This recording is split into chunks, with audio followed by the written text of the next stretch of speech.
नमस्कार, आप देख रहे हैं टाइम्स न्यूज और मैं हूं आपके साथ कंचन। इंदौर जीआरपी पुलिस ने अलग अलग दल बनाकर अलग अलग रेलवे स्टेशन के साथ ही आसपास के शहरों में जांच शुरू कर दी है। ऋषिकेश में अज्ञात महिला के शव के हाथ और पैर मिले थे, जिस पर हिंदी में मीराबेन और गोपाल भाई गुदा हुआ है। शनिवार रात महू से इंदौर पहुंची पैसेंजर ट्रेन के एक कोच में बैग और बोरी में अज्ञात महिला के शव दो हिस्सों में मिले थे। इंदौर से रवाना हुई ट्रेन से शव के बचे हुए अंग ऋषिकेश पहुंचे। संभवतः उज्जैन से ही अलग अलग ट्रेनों में रखे होंगे। शव के टुकड़े इंदौर रेलवे स्टेशन के कोचिंग डिपो में कोच में मिले थे। टुकड़े इंदौर रेलवे स्टेशन के कोचिंग डिपो में शनिवार देर ट्रेन के कोच में मिले। अज्ञात महिला के शव के बाकी के अंग एक बोरी में रविवार शाम को ऋषिकेश रेलवे स्टेशन इंदौर ऋषिकेश योग नगरी ऋषिकेश एक्सप्रेस के कोच में मिले। अब मामले में ऋषिकेश रेलवे पुलिस जांच कर रही है। इधर इंदौर जीआरपी पुलिस ने अलग अलग दल बनाकर अलग अलग रेलवे स्टेशन के साथ ही आसपास के शहरों में जांच शुरू कर दी है। ऋषिकेश में अज्ञात महिला के शव के हाथ और पैर मिले थे, जिस पर हिंदी में मीराबेन और गोपाल भाई गुदा हुआ था। उल्लेखनीय है कि शनिवार देर रात महू से इंदौर पहुंची पैसेंजर ट्रेन के एक कोच में बैग और बोरी में अज्ञात महिला के शव दो हिस्सों में मिले थे, लेकिन उनमें हाथ और पैर गायब थे। जीआरपी पुलिस के अनुसार शव का पीएम किया जा चुका है। अब अलग अलग जांच दल बनाए हैं, जो कि महू, उज्जैन सहित आसपास के अन्य रेलवे स्टेशन पर सीसीटीवी फुटेज की जांच व कर्मचारियों से पूछताछ कर रहे हैं। इसके साथ ही आसपास के शहरों में भी जांच की जा रही है। हालांकि अब तक ना ही महिला के शव की पहचान हुई है और ना ही पुलिस को अहम सुराग लगा है। जीआरपी टीआई संजय शुक्ला ने बताया कि जांच दलों द्वारा अलग अलग जगहों पर छानबीन कर रहे हैं, लेकिन अब तक महिला की शिनाख्त नहीं हो पाई है। एक समय पर दोनों ट्रेनें उज्जैन पर थी। मौजूद जानकारी के अनुसार शनिवार को नागदा से महू के लिए रवाना हुई पैसेंजर ट्रेन शाम 5:15 से 5:30 बजे तक उज्जैन स्टेशन पर थी। इसी दौरान लक्ष्मीबाई नगर रेलवे स्टेशन से ऋषिकेश के लिए रवाना हुई योग नगरी ऋषिकेश एक्सप्रेस 4:55 से 5:20 तक उज्जैन स्टेशन पर थी। संभवतः आरोपियों द्वारा शव के हिस्सों को अलग अलग बैग और बोरियों में रखकर यहीं से इन दोनों ट्रेनों में रख दिए और रवाना हो गए। पुलिस भी इस बिंदु को अहम कड़ी मानकर जांच कर रही है। टीआई शुक्ला ने बताया कि इस बिंदु को लेकर जांच शुरू कर दी है। हाथ पर जिस तरह से नाम गुदा हुआ है, उससे अंदाज़ा लगाया जा सकता है कि अज्ञात महिला गुजराती परिवार से संबंध रखती है। 8 जून की रात में जो इंदौर महू इंदौर पैसेंजर है, उसमें पीछे से दूसरे नंबर के कोच में एक ट्रॉली बैग और एक थैले में एक महिला का दो हिस्सों में शव मिला था, जिसके दोनों हाथ और दोनों पैर गायब थे।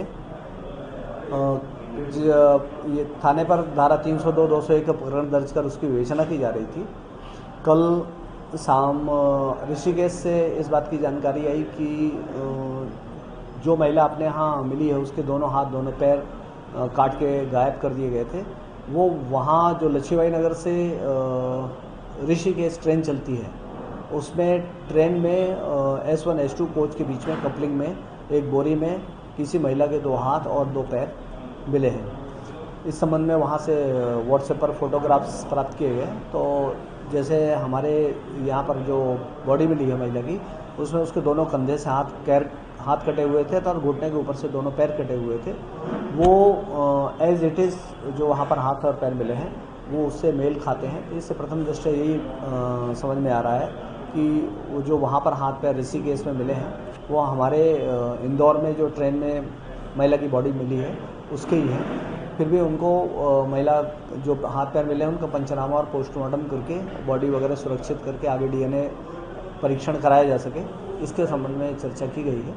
और अभी तक महिला या अज्ञात पुरुष का कोई शिनाख्त नहीं हो पाई है। जो महिला का हाथ मिला है ऋषिकेश में, उसमें मीराबेन और नीचे उसका गोपाल भाई, ऊपर मीराबेन नीचे गोपाल भाई लिखा है। इस टाइप के नाम जनरली गुजराती परिवार से संबंधित जो लोग होते हैं, उनके हाथों में पाए जाते हैं। तो इस संबंध में विवेचना चल रही है। जो मध्य प्रदेश से लगे हुए गुजरात के ज़िले हैं अपने, मतलब गुजरात से लगे हुए मध्य प्रदेश के ज़िले हैं, झाबुआ है, अलीराजपुर है, रतलाम है। तो इनको वहाँ पर सभी जगह कंट्रोल रूम के माध्यम से मैसेज प्रसारित किया गया है कि यदि किसी प्रकार की इस नाम की गुमशुदगी कहीं पर दर्ज होती है 20 से 25 साल की उम्र की महिला की, तो तत्काल संपर्क करें। लेकिन अभी तक कहीं से किसी प्रकार की कोई सूचना इस संबंध में प्राप्त नहीं हुई है। पुलिस अधीक्षक महोदय द्वारा इस मामले की गंभीरता को देखते हुए 2 टीम का गठन किया गया है। एक टीम यहाँ से उज्जैन तक का जो एरिया है उसको पूरा कवर करते हुए पूरा तलाश पतासाजी कर रही है। दूसरी टीम मेघनगर से और उधर गुजरात बॉर्डर गोधरा, दाहोद, बड़ोदरा, रतलाम, झाबुआ इधर पूरा उसका तलाश पतासाजी कर रही है। जैसे कोई इनपुट आएगा तो आपको प्रसारित सर, अब तक इस पूरे मामले में आपके द्वारा कितने सीसीटीवी फुटेज कहाँ ले रहे हैं? घटना की जानकारी प्राप्त होने के बाद से महू, इंदौर, देवास, उज्जैन और आसपास के जो रहवासी क्षेत्र है, जो आने जाने के रास्ते हैं, वहाँ पर मकानों, दुकानों में जो भी कैमरे लगे हुए हैं, ऐसे लगभग करीब 250 कैमरों में अभी तक फुटेज चेक किए गए हैं। लेकिन इस संबंध में अभी कोई उल्लेखनीय जानकारी प्राप्त नहीं हुई है। टीमें लगी हुई हैं, लगातार तलाश पतासाजी और फुटेज वगैरह कलेक्ट कर रहे हैं, चेक कर रहे हैं। जैसे भी कोई इनपुट आएगा उस संबंध में आपको अवगत कराया जाएगा। टाइम न्यूज देखिए अब आपके मोबाइल और स्मार्ट टीवी पर लाइव प्ले स्टोर से डाउनलोड करें।